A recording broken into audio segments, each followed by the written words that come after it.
دیلان های نو دیلان ئێرە ڕادیۆی دەنجیگەلە.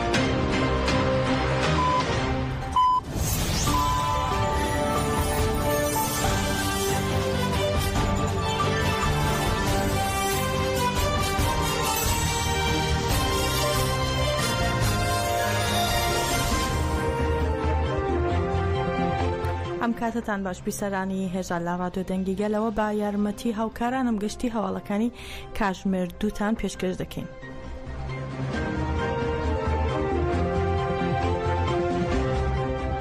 دوای دیداری 6 تەمووز لەگەڵ ڕێبەرەوە جەلان ئەندامانی شاندی مراڵی پارتی یەکسانی و دیموکراسی گەلان دەم پارتی کە پێک هاتبوون لا پەروین بولدان و میدحەت سانجار لەگەڵ هاوسەرۆکانی گشتی پارتی یەکسانی و دیموکراسی گەلان دەم پارتی تۆلای حاتم موغڵاری و تونجەر باقرخان دوور لە چای ڕاگەیاندنەکان کۆبوونەوە. زانراوە کۆبوونەکانی شاندی ئیمراڵی دەم پارتی بەردەوام دەبێت و شان دەکات بڕیارە لەگەڵ ڕەجەب تەیب ئەردۆغان سەرۆک کۆماری تورکیاشدا کۆ ببێتەوە.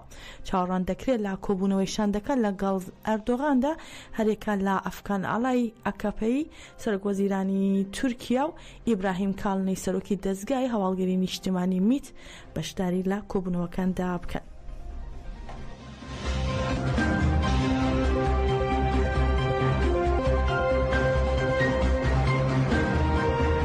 گەریلای هەپەگە محەممەد ئاراس بە ناسناوی باوەڕ سەرحەد کە لاسی ئایا لە هێرشی دەوڵەتی تورکدا شەهید بوو لە شاری وەپەرتاڵی ئەڵمانیا یادکرایەوە. مەراسیمەکە لە ناوەندی کۆمەڵگەی دیموکراتیک دەکتەم ئەنجامدرا و بنەماڵی گەریلا باوەڕ سەرحەد و کوردستانیان بەشدار بوون.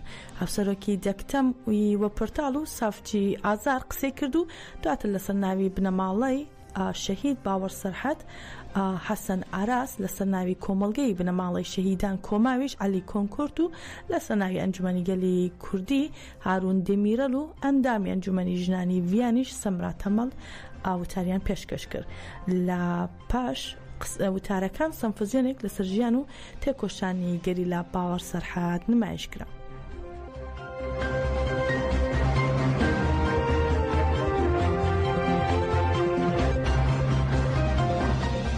پارتی ژیانی ئازادی کوردستان پەژەک لە 21مین ساڵیادی شەهیدبوونی شەهید نەوزاد کۆمار ڕاگەیاندراوێکی بڵاو کردەوە و تیایدا نووسیوێتی شەهید نەوزاد کۆمار شەهیدی ڕێی ژیانی ئازاد و سمبۆلی تێکۆشانی پارتەکەمان پەژەکە. لە ڕاگەیاندراوەکەی پەژەکدا هاتووە لە 21مین ساڵیادی شەهید نەوزاد کۆماردا یەکەم شەهیدی پارتەکەمان پارتی ژیانی ئازادی کوردستان پەژەک یاد و یادەوەری ئەو تەواوی شەهیدانی ڕێی ئازادی خوازی با ڕێز و پێزانینەوە دەکەینەوە.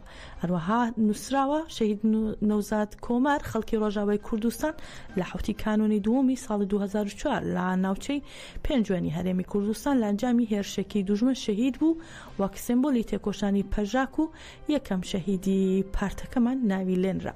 هەروەها ڕاشیانگەاندوو ئەو هێرشەی کە لە ئەنجامیدا شەهید نەوزاد بەدەستی پاسدارانی کۆماری ئیسلامی ئێران تێدا شەهید بوو. هێرشێکی تەواو بەرنامە بۆ داڕێژراو بوو لەلایەن دەوڵەتی سەرکوتکەری سەردەمی ڕژێمەوە بوو کە لە هێڵی سنووریدا و لە ناو جەرگەی خاکی هەرێمی کوردستان ئەنجامدرا. هەروەها دەشڵێن بێگومان لەگەڵ دامەزراندنی پارتەکەمان پەژەک هەمیشە چارەسەری پرسی کورد کاری لە پێشینەی تێکۆشانەکەمان بووە و دەبێت.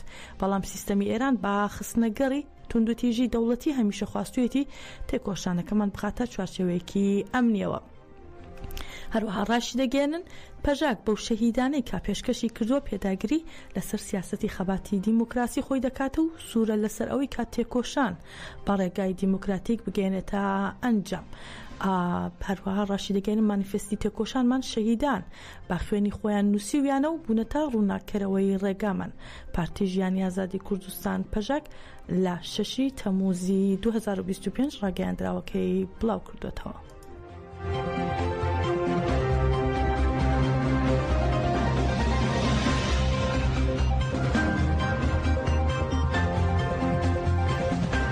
عومەر گوڵپی سەرۆکی فراکسیۆنی کۆمەڵی دادگەری کە هێشتا سوێندی یاساییان نەخواردووە و بڕیاریان داوە دەچنە پەرلەمان لە لاپەڕەی تایبەتی خۆی لای فەیسبوک گەندەڵیەکی دیکەی حکوومەتی هەرێمی ئاشکرا کردووە. عومەر گوڵپی ڕایگەاندووە 2 ساڵ زیاترە بۆری نەوتی هەرێم قەترێک نەوتی پیان نەڕۆیشتووە کەچی مانگانە لا نەوتی فرۆشرا و بە تەنکر بڕی 6 ملیۆن دلار کرێی بۆری نەوت دەدرێ بە هەردوو کۆمپانیای ڕووسنەفت و کار. هەروە نووسیویشێتی ڕووسنەفت بڕی لا 60% کرێی بۆری وەردەگرێت کە نزیکەی 36 ملیۆن دلار و کۆمپانیای کاریش با ڕێژەی 40% کە دەکاتە نزیکەی 24 ملیۆن دلار.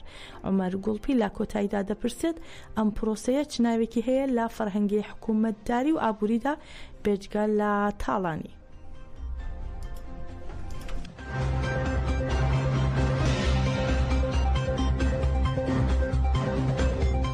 شیروان میرزا ئەندامی پێشووی پەرلەمانی عێراق لە فراکسیۆنی یەنەکە لەبارەی چارەسەربوونی کێشەی موچەی فەرمانبەرانی هەرێم ڕایگەیان چاوەڕوان دەکرێت هەرێمی کوردستان بە داواکاریەکانی عێراق ڕازی بێت چونکە هیچ چارەسەرێکی دیکەی نییە و دوو مانگە موچەی فەرمانبەرانی هەرێمیش دابەش نەکراوە. دەشڵەت فشاری ئەمریکا هەیە بۆ دەستپێکردنەوەی هەناردەی نەوت و هەرێم و بەغداد چەند پێشنیازێکیان خستوۆتە ڕوو هەر بۆیە پێم وایە کێشەی موچەی فەرمانبەرانی هەرێم چارەسەر بێت. هەروە باسی لەوەش کردو کە ئەمڕۆ کۆبوونەوەیەکی دیکە لە نێوان هەرێم و بەغدا ئەنجام دەدرێت و ئەگەر ڕێککەوتنی لەسەر بکرێت ئەوە دەخرێتە بەرنامەی کاری کۆبوونەوەکانی ئەنجومەنی وەزیرانی عێراقی سبەینەوە.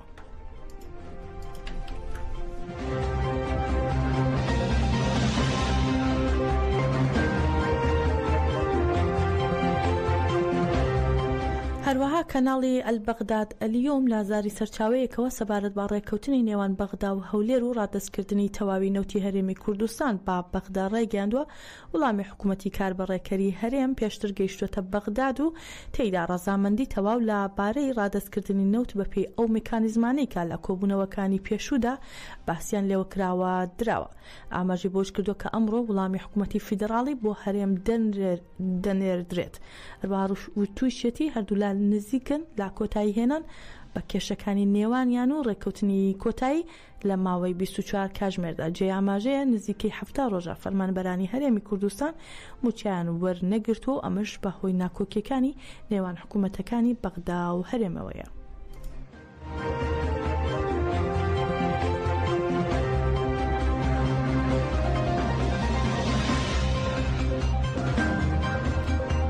وەزارەتی دەرەوەی سوئیس را سەبارەت باکردنەوەی باڵوێزخانەی وڵاتەکەی لە ئێران ڕایگەیاند دوای داخستنی باڵوێزخانەکەمان لە ئێران بۆ ماوەی 2 هەفتە ئەمڕۆ باڵوێز و تیمێکی بچووک لە ڕێگەی وشکانیەوە گەڕاونەتەوە بۆ تارانی پایتەختی ئێران. دەشڵن باڵوێزخانەکەمان وردەوردە دەست بە کارەکانی دەکاتەوە. باسییان لەوەش کردووە کە باڵوێزخانەکە لە 20 حوزەیران بەهۆی شەڕی نێوان ئێران و ئیسرائیلەوە دەرگاکانی داخست بوو.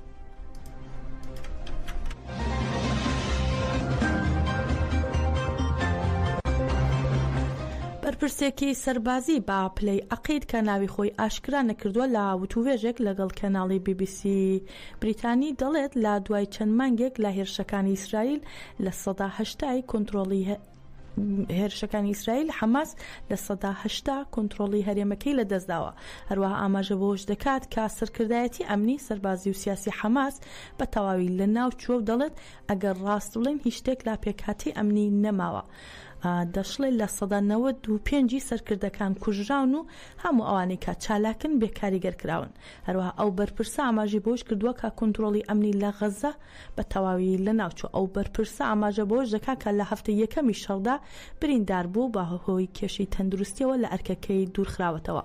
بە پێیوتەکانی ئەو بەرپرسە حماس لە چەند مانگی ڕابردوودا بە تایبەتی لا کاتی ئاگربەستی 57 ڕۆژە لەگەڵ ئیسرائیلدا هەوڵی سەر لە نوێ بنیاتنانەوەی پێکهاتی ڕێخستنی داوە، بەڵام لەگەڵ کۆتایی هاتنی ئاگربەستەکە ئیسرائیل هێرشی کردوتە سەر ناوەندی فەرماندەیی و حەماسیش هێندەی تر لاواز بووە.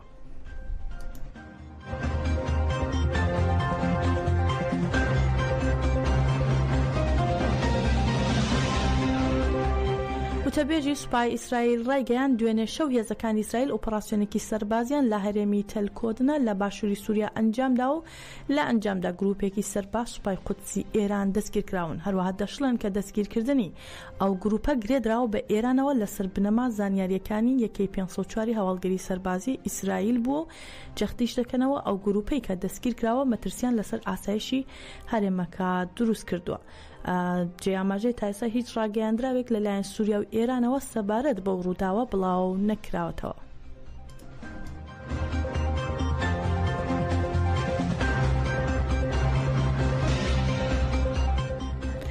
ئەمڕۆ بەنیامین نەتانەهۆ سەرۆکوەزیرانی ئیسرائیل لە سەردانێکدا لە ئەمریکا لە کۆشکی سپی لەلایەن دۆناڵد ترامپەوە پێشوازی لەکرا.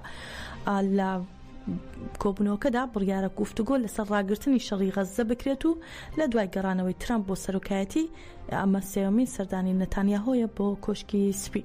نەتانیاهۆ پێش ئەوەی کە گەشتەکەی دەست پێ بکات بۆ واشنگتن ڕایگەیاندبوو دانوسانکارانی ئیسرائیل کە بەشدارن لە دانوسانەکانی ئاگربەس ڕێنمایی ڕوونیان هەیە بۆ گەیشتن بە ڕێکەوتن لەسەر مەرجە پەسەندکراوەکان. هەروە دەشڵێت ئەوان سوورن لەسەر دڵنیابوون لە گەڕانەوەی دەستگیرکراوەکان لە غەزە و نەهێشتنی ئەو مەترسیی حەماس بۆ سەر ئیسرائیل دروستی دەکات. باس لەوەش دەکات لە کات ترامپ باوەڕی خۆی دەربڕیوە کە دەکرێت لەم هەفتەیەدا ڕێککەوتنی ئازادکردنی دیلەکان و ئاگرباست بکرێت و بەوتەی نەتانیاهو ئەمەش دەتوانێت ببێتە هۆی ئازادکردنی ژمارەیەکی زۆری دیلەکان.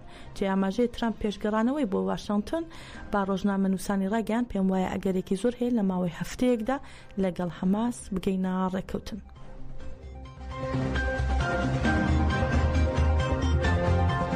گەشتی هەواڵەکانی ئەم کاتژمێرەمان پێشکەشکردن هەر شاد بن.